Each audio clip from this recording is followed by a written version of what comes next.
Good morning, and thinking again about the modern gods. I want to talk about money today. And you might think, well, come on, Eric, money, is that a modern god? The power of money has been known for thousands of years. There's a quote from Ecclesiastes 10:19, which I think is tremendously realistic about money. Ecclesiastes 10:19, a feast is made for laughter. Wine makes life merry, and money is the answer for everything. So the power of money. Money is the answer for everything, well known 2,000 or 3,000 years ago. Jesus, of course, when he was walking the earth, he gave the god of money a name. He called him unrighteous Mammon. And we mustn't worship unrighteous Mammon. But I would suggest to you that money is a modern god in this way. It's changed. Money has become more powerful. It has developed in the modern world. And it's a bit like I spoke about the modern god of political power. There have always been principalities and powers. But politics has taken on an ideology, several ideologies, and a significance, a greater significance in the modern world. Ancient politics was about the simple competition for either fame or resources, whereas modern politics are more like theologies and people believe in them passionately. The word propaganda was originally a religious word describing the Catholic Congregation for the Propaganda of the Faith. But now it means the religious kind of proselytizing, or I can't think of another word from propaganda. That dishonest, that willingly dishonest way of using any means to persuade people to join your cause. Money is similarly developed as politics has developed. It also has its own theology now. It's called economic theory. And many people are fooled by the fact that economics pretends to be a science when it isn't. It's obviously an irrational theology. Do you remember all those years of austerity? We were being told there was no other way. We had to be really tight, particularly with the poorer section of society not getting any pay rises while the cost of living was going up. We were told there was no other way. Theresa May said, there is no magic money tree. Ordinary people could not possibly be subsidized by the government. But now, when banks and big corporations are in danger of going insolvent, suddenly there's not one money tree, there's a forest of them. And we turn out to be quite communist when it turns out to be supporting massively large businesses which have paid often very little tax. How can that be? Well, it's a change in the theology. It's not a change in reality, but it's just a change in the doctrines. In the Middle Ages, the wealthiest institution by a long way in Western Europe was the Catholic Church. And that massive wealth had a whole theological justification. It was okay for the people to be very poor and the church to be very rich. Well, now the massive wealth of the super wealthy is okay. And there's another kind of theology that supports that gross inequality, economic doctrine. This, incidentally, is why economists can never predict what's going to happen next in the economy. Real science can tell you when the next solar eclipse is coming. Real science can study diseases and work towards cures and vaccines, and real science can develop hundreds of new technologies. Economists are always clueless in the face of economic events because what they have is not a science. What they have is a doctrine. Anyway, I'm going to move on from the rise of economic doctrine to point out one thing I've noticed in my lifetime, which is the massive rise in gambling. It's a huge industry which produces more unhappiness than joy. When I was a teenager, the only gambling that was allowed was on site at dog tracks and horse tracks. Now we have dozens of lotteries in this country, and we have thousands and thousands of betting shops, plus an epidemic of online gambling. And poor people are getting poorer because they're hoping to get richer. Huge amounts of money is being siphoned off from them, and a few wealthy people, of course, are getting very rich on the profits from all this gambling. And there's another kind of gambling, the investment markets. Again, this has happened in my lifetime. There was once a good reason for having stock exchanges and commodity markets and currency markets and futures and options and all those other things.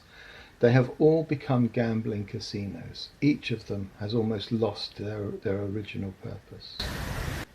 That's the rise of the power of money in the investment markets and in gambling.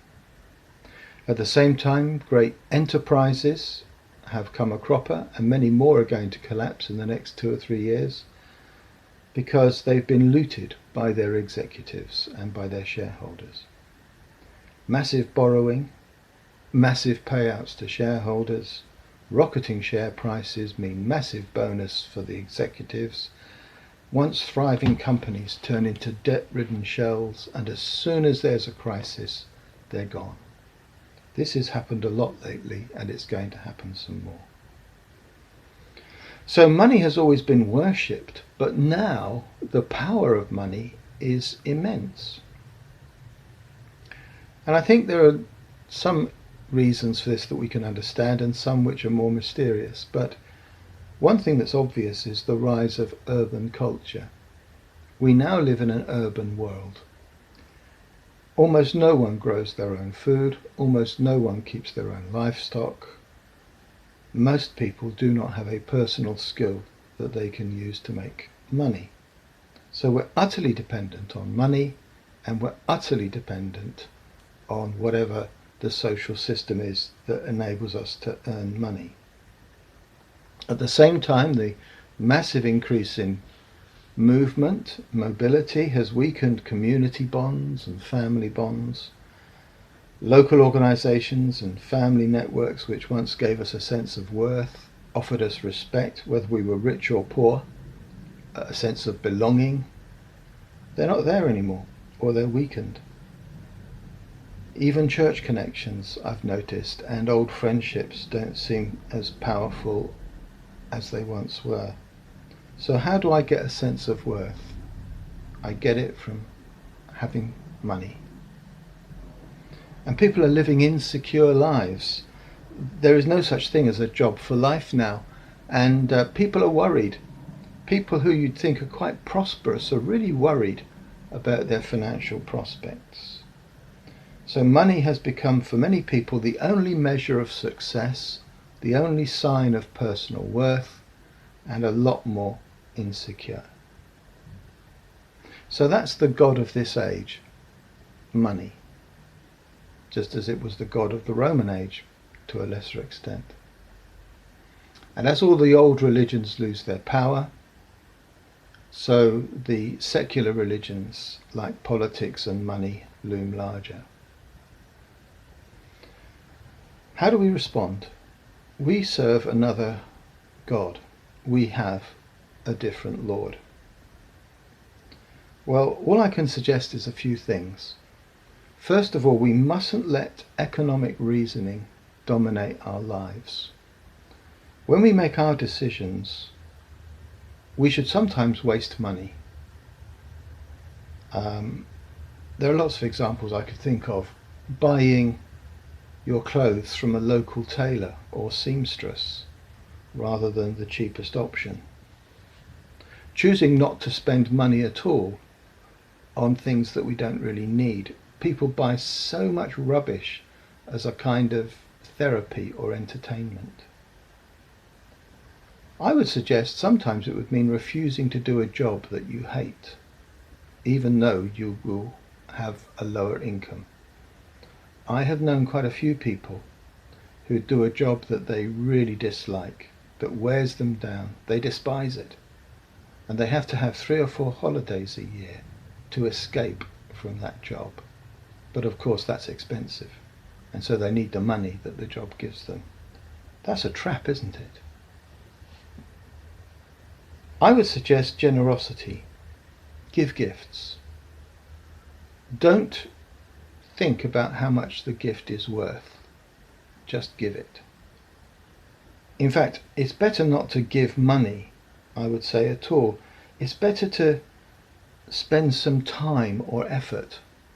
Or yes, spend some money on a well thought out, generous gift. But the way to break the power of money in your life is to learn to be a giver. More and more, I'm convinced. It's hard to do it with money. Always better to find something else. A little creativity, a little personality makes a great gift. If you do need to give money, then I would suggest you generally think about giving it anonymously, as Jesus suggested about the left hand not doing what the right hand is doing. So generosity by making decisions which might be considered crazy by people who think that money is the measure of everything. Living sometimes recklessly and sometimes frugally. But lastly, of course, the only real way to avoid worshipping a false god is to give yourself to the worship of the true God. We can't avoid the principalities and powers of this world. We are subject to them, and money is one of them. But we must keep them in their lowly place. We must always put the service of God first. Jesus is our Lord, and money must not rule us. Let's not be naive about money. It is powerful. But let's worship the God who made all things. The God who didn't make money, but did make all the things that money claims. Well, that's enough for today, and I hope it helps. Be blessed, and bye for now.